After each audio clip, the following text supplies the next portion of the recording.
En este video quiero compartir con ustedes el plan oculto que hay en el canon bíblico. Vamos a hablar del canon bíblico, pero exactamente del canon de 66 libros, porque hay otros, depende, ¿no?, de la denominación del cristianismo, ya sea la iglesia ortodoxa, la iglesia católica, las protestantes. Dentro de las protestantes también hay algunos que varían, pero digamos que el más común es el de 66 libros. Cuando usted va y compra una Biblia, por lo general le venden ese. Entonces, vamos a hablar de esto porque el canon bíblico tiene un plan que la gran mayoría de personas no conocen y que durante muchas generaciones ha estado adoctrinando a la humanidad. Y ese adoctrinamiento no tiene que ver solo con los ritos religiosos del cristianismo, sino con algo mucho más profundo. Vamos a hablar entonces del origen del canon, que es el concilio de Nicea, el origen del canon moderno. Hay mucho debate sobre el origen de este canon. Muchos dicen, no, no es en el concilio de Nicea, pero lo cierto es que la gran mayoría de datos apuntan a que en el 325, en este concilio, se estableció esto, ¿no? Este concilio fue fundamental en la definición del canon bíblico. Este concilio, convocado por el emperador Constantino I, estableció una lista oficial de los textos sagrados aceptados por la Iglesia, brindando coherencia y uniformidad a la doctrina cristiana. Uno de los puntos más importantes de debate fue la naturaleza de la relación entre Dios Padre y Dios Hijo, y se decidió que escritos serían considerados inspirados por Dios y formarían parte de las escrituras sagradas. Esto dio forma al canon bíblico que conocemos hoy en día. Entonces, el concilio de Nicea del 325, convocado por Constantino I, fue el que estableció las bases del canon bíblico actual. Luego, por supuesto, se hicieron otros concilios para pulir ciertas cosas, para, bueno, ampliar ciertos detalles, pero la base fundamental es el concilio de Nicea. Ahí fue donde se estipuló que libros eran inspirados por Dios y los que se sacaron fueron considerados los textos apócrifos, que hoy en día pues la iglesia sigue sin considerarlos. Vamos a hablar un poco de las principales traducciones y manipulaciones que ha sufrido la Biblia a lo largo de su historia, no solamente desde que se estableció el canon, sino a lo largo de la historia de estos textos. La primera gran traducción fue la Septuaginta, que se tradujo principalmente del hebreo en el que estaban escritos los textos antiguos de lo que era el Antiguo Testamento, se tradujeron al griego. Luego estuvo la Vulgata, que fue la traducción de la Biblia al latín. Esta la hizo San Jerónimo.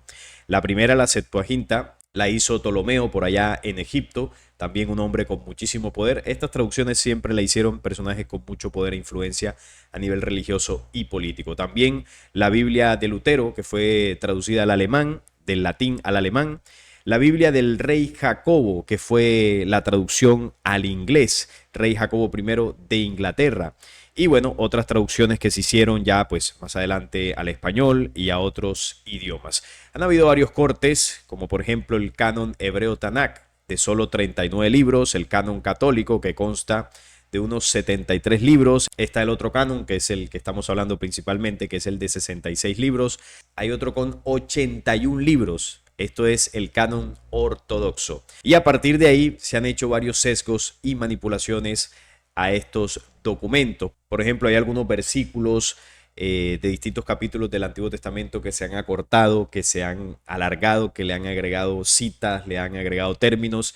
Eso ha sucedido en las diversas traducciones del canon, sobre todo del Nuevo Testamento. También en el Antiguo Testamento, por supuesto, se han hecho omisión de textos, se han hecho reinterpretaciones. Bueno, han habido muchísimos de estos datos que, bueno, esto usted lo puede profundizar a lo largo de los diferentes textos de toda la Biblia. Y esto demuestra de que, bueno, la Biblia no es un libro sagrado, ya que ha sido un libro que ha sido tocado en muchas ocasiones y ha sido tocado por hombres, no por seres humanos, muchos con intenciones negativas, con puestos de poder importantes y otros con intenciones de acomodar una doctrina para crear una religión. Pero bueno, refiriéndonos al canon bíblico de 66 libros, vamos a ver cómo está conformado.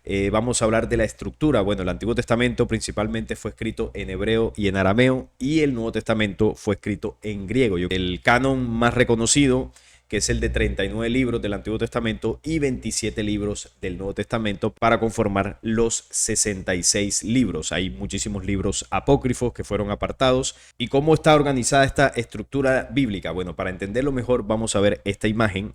Yo creo que ahí pues se está viendo con bastante claridad Tenemos a la izquierda el Antiguo Testamento, escrituras hebreo-arameas, y a la derecha el Nuevo Testamento de las escrituras griegas.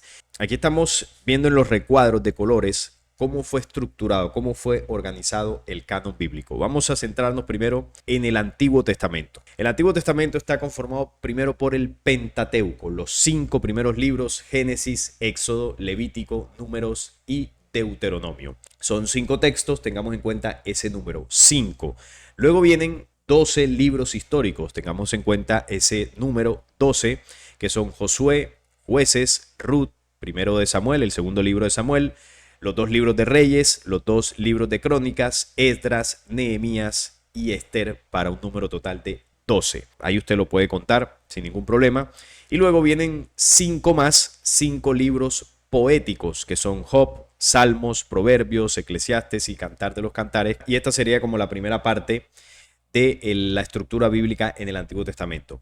Pero continuamos en el Antiguo Testamento porque continúa esta organización establecida por 5 libros de los profetas mayores. Y nuevamente aparece el número 5.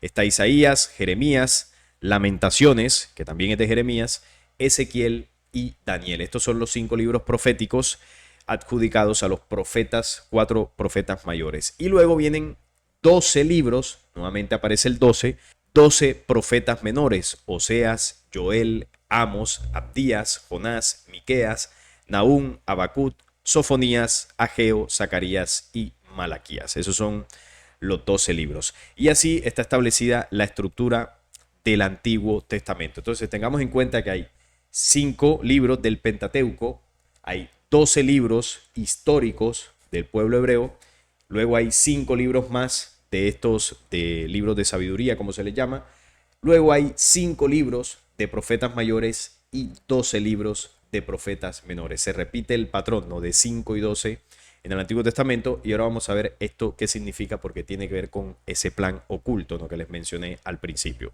Vamos con el Nuevo Testamento. El Nuevo Testamento está conformado por 4 evangelios. Está el libro de Hechos de los Apóstoles, que tiene que ver con lo que hicieron los apóstoles. Entonces podríamos catalogarlo como el 5.º libro de los apóstoles, es decir, los 4 evangelios, y el 5.º sería el libro de Hechos. Ahí estaría el número 5 nuevamente, se repite al inicio del Nuevo Testamento. Y luego de esto vendrían las 21 epístolas, que son las cartas de Pablo y de algunos otros de los apóstoles de Jesús sobre diversas enseñanzas que enviaban a las iglesias. Y ahora vamos a ver qué significa esto. Y por último está el libro profético, el libro de Revelación, que es el libro profético más importante que tiene la Biblia. Así está organizado entonces el Nuevo Testamento: 5 libros de los apóstoles, 21 epístolas que también son de los apóstoles, y por último el libro profético de las revelaciones. Así estaría estructurado tanto el Antiguo como el Nuevo Testamento. Y es curioso porque se repite el patrón del número 5 y el número 12 se repite en el Antiguo Testamento. En el Nuevo Testamento no, en el Nuevo Testamento solo está el patrón de 5. ¿Y qué significa todo esto? ¿Qué tiene que ver esta estructura con ese plan del canon bíblico? Bueno, si vamos a lo que es la etimología, lo podremos comprender, la etimología de lo que es Nuevo y Antiguo Testamento. Si vamos a la palabra testamento, que viene del latín, que es testamentum, que significa testimonio de la voluntad. Este término se deriva del verbo testari, que significa poner por testigo o atestiguar, y del sustantivo testis, que significa testigo. Además se relaciona con el concepto de un acto jurídico donde una persona expresa sus últimas voluntades respecto a sus bienes. Entonces, bueno, testamento en su significado es como algo jurídico, ¿no? Como un testamento o un testimonio, que en este caso, en el canon bíblico, estaría repartido en 2 partes, ¿no? El Antiguo Testimonio y el Nuevo Testimonio. Pero si profundizamos un poco más en la composición de la palabra testamento, tenemos aquí la palabra testa. Y la palabra testa tiene otro significado. La etimología de esta palabra proviene del latín testa, que originalmente significaba vasija de barro o caparazón.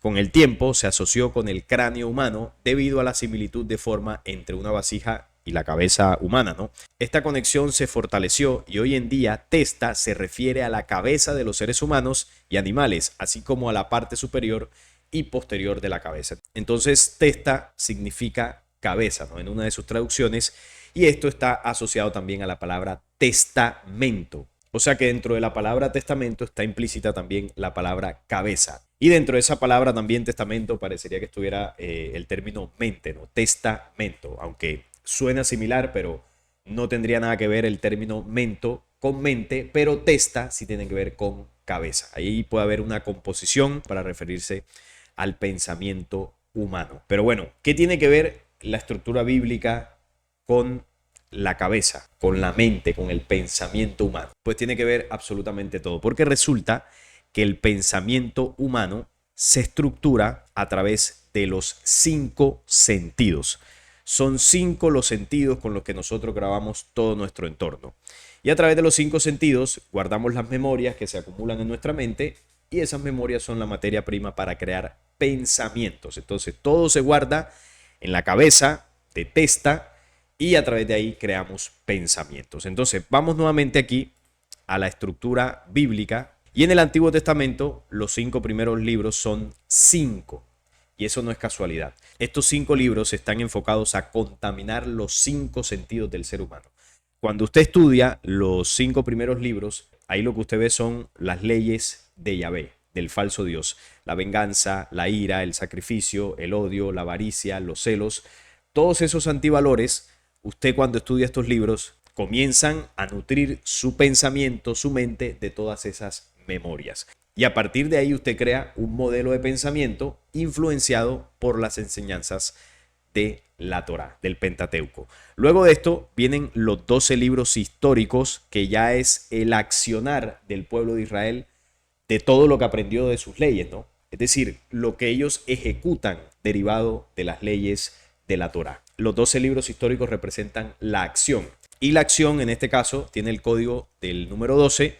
Y el número 12 es la suma de los 5 sentidos, es decir, todo lo que grabamos en nuestra mente, y lo que nosotros terminamos haciendo en nuestro diario vivir está sujeto a lo que pensamos. Usted, toda acción que hace viene precedida de un pensamiento, y la acción está relacionada con lo que es el espíritu. El espíritu guarda las vivencias, y las vivencias se hacen con lo que usted hace, ¿no? Con lo que usted experimenta, con lo que usted vive. Esas son las acciones. Las acciones se guardan como memoria en nuestro espíritu. Entonces, en nuestra mente se guardan las memorias de lo que vemos, escuchamos, es decir, todo lo que rodea nuestro entorno. Y en nuestro espíritu se guardan las memorias de lo que hacemos, lo que yo ejecuto, con lo que yo me muevo, hacia donde me dirijo, lo que experimento viviéndolo. Eso es lo que se guarda en nuestro espíritu. Entonces, como vemos, los hebreos guardaron esos 5 sentidos, las leyes mosaicas, y las ejecutaron en lo que, bueno, relatan los libros históricos, las acciones. Entonces el ser humano también termina accionando. Celos, posesión, odio, guerras, si no veamos el comportamiento humano. ¿De dónde se deriva todo eso? De lo que los falsos dioses enseñaron.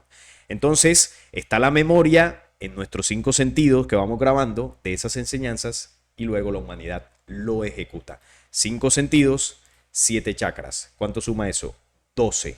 Ahí está el código 12 que se ve acá. Luego vienen los 5 libros poéticos, aunque claro, aquí en estos libros poéticos hay penumbra, tampoco es que sea muy positivo, porque la verdadera limpieza de los sentidos comienza con los 5 libros de los profetas. Aquí está, los 5 libros que contrarrestan o comienzan a contrarrestar la contaminación ejercida en los 5 primeros libros de la Torá. Y luego, como vemos, vienen 12 profetas menores. Ahí está el código, que nuevamente son las acciones que se derivan de lo que grabamos con los 5 sentidos y lo que terminamos cosechando en nuestros 7 chakras, en nuestro espíritu. 5 y 7 igual 12. Aquí nuevamente se repite el código 12. Claro que estas acciones que ya están condensadas en los profetas menores, evidentemente no son iguales a las que están en los libros históricos de Israel, que están plagados de guerras, de masacres y de una cantidad de cosas. Entonces aquí ya comienza lo que es la limpieza del pensamiento y el accionar humano. Pero ese plan se complementa con lo que, bueno, inició con el tema de los profetas mayores y menores en el Antiguo Testamento, se complementa o se culmina con lo del Nuevo Testamento. Porque recordemos que el Nuevo Testamento también son 5 libros iniciales, los 4 evangelios y Hechos de los Apóstoles. ¿Y qué hay ahí? Pues ahí está el mensaje de Jesús, que es totalmente contrario a lo que enseñó Yahvé en el Pentateuco. Por eso usted ve que en el Nuevo Testamento o en los Evangelios Jesús siempre dice, no fue como te dijo Moisés, o ustedes oyeron que Yahvé enseñó ojo por ojo, diente por diente, mas yo digo, perdonaos a vuestros enemigos, rezad por aquellos que os maldicen, es decir, enseñó el perdón, mientras que Yahvé en el Pentateuco enseñó la venganza. Entonces ahí es donde está la gran diferencia entre la contaminación del Pentateuco, para lo que son los 5 sentidos, y la restauración de los 5 sentidos a través del mensaje crístico. Y luego vienen las 21 epístolas, que son ya otras herramientas espirituales para que el hombre, con ese mensaje que graba a través de sus 5 sentidos, comience a accionar, comience la purificación y la limpieza, tanto de sus sentidos como de sus vivencias. La memoria espiritual que, bueno, hemos venido grabando desde la antigüedad, que ha sido influenciada de manera negativa por los falsos dioses. Cuando el Cristo llega, encarna y entrega el mensaje, lo que busca es que a partir de ahí los seres humanos tengan más herramientas espirituales para salir de la manipulación. Y eso es lo que los apóstoles complementan con las 21 epístolas y también textos apócrifos que también tienen diversas enseñanzas de ese mensaje crístico. Entonces aquí se ve el plan nuevamente de los 5 libros para terminar el trabajo de limpiar los sentidos. Y por último, el libro de Revelación, que es lo que muestra hacia futuro los acontecimientos que irán marcando los tiempos. El final de ese programa oscuro, como así lo muestra el Apocalipsis, pero también habla del nuevo cielo, la nueva tierra y la nueva humanidad. Una humanidad restaurada precisamente de esa manipulación que se ejerció desde los falsos dioses de la antigüedad. Entonces, como vemos ahí en la Biblia, se plasma una batalla y el campo de esta batalla es la mente del ser humano. En el Antiguo Testamento, sobre todo desde la Torá, se busca distorsionar los sentidos humanos para que sus acciones sean oscuras. Y luego comienza un proceso de rescate, de purificación desde los profetas mayores, culminando con el mensaje de Jesús para restaurar la mente del ser humano, para que nuestras acciones sean mucho más limpias. Y eso es lo que esconde ese canon bíblico. Y usted dirá, ¿y quién colocó todo eso así? Bueno, se comenzó a hacer en el Concilio de Nicea. Y usted tiene que saber que en el Concilio de Nicea, si bien la gran mayoría de integrantes eran perversos, también habían personajes allí que intervinieron esas reuniones, esos órdenes del canon y todos esos libros, personas con una intención positiva para que no se perdiera el mensaje y las herramientas espirituales que el ser humano necesitaba. O bueno, que no se perdieran del todo, porque en tanta manipulación sí que se alcanzó a perder mucha información. Y así fue que quedó el canon bíblico. Tiene una intención en el Antiguo Testamento que es destruir la mente, y en el Nuevo Testamento es restaurar la mente, un nuevo pensamiento.